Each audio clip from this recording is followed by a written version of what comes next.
Hello bachcho, let's read this question. So this question says the potential difference between the terminal of a cell is found to be 3 volt when it is connected to a resistance of value equal to its internal resistance. The EMF of the cell का EMF आपको बताना है. Alright, तो चलिए बच्चों इस question को start करते हैं.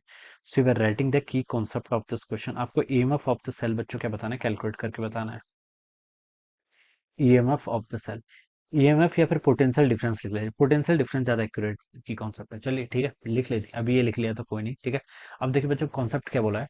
The potential difference between the terminal of a cell is found to be 3 volt when it is connected to a resistance of value equal to its internal resistance. EMF of cell का बताना है, ठीक है.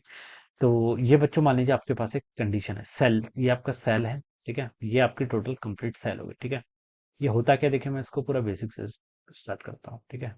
ये आपकी कोई cell है जिसका रेजिस्टेंस आर के इक्वल, इसके साथ आपने ये इसका रेजिस्टेंस आर है, तो ये भी, ये क्वेश्चन की लैंग्वेज है. क्वेश्चन में बोला गया, देखिए potential difference between the terminal of, कोई सेल होती क्या बच्चों, सेल का मतलब होता है ये आपकी बैटरी है, इसका ये क्या है, this is the internal resistance. इस कंप्लीट अरेंजमेंट को हम सेल बोलते हैं. This is complete arrangement is called cell, ठीक है.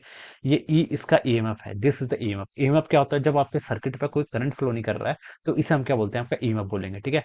तो यहाँ पर मान लीजिए इस पॉइंट को मैं ए बोल दूं, इस पॉइंट को मैं बी बोल दूं.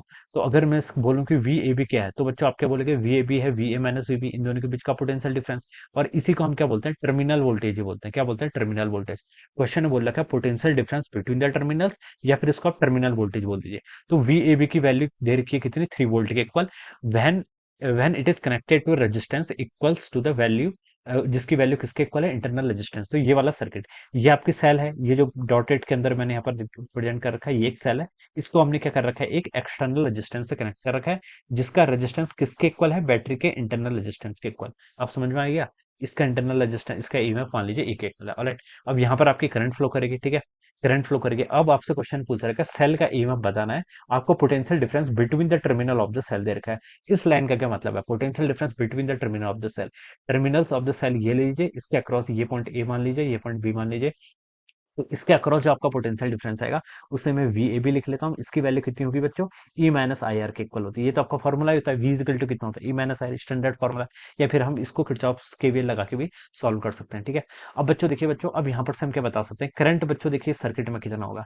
ओम्स लॉ क्या बताता है, करंट किसके इक्वल होता है, टोटल पोटेंशियल कितना है, ई के इक्वल है, ठीक है. ईएमएफ बैटरी का ई के equal divided by total resistance. ये आर रेजिस्टेंस और ये R resistance, both are connected in series.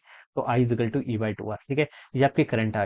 अब आपको V A B, potential difference, ये क्वेश्चन में गिवन कर रखा है कितना, 3 वोल्ट के इक्वल. तो इसको 3 वोल्ट रख लीजिए.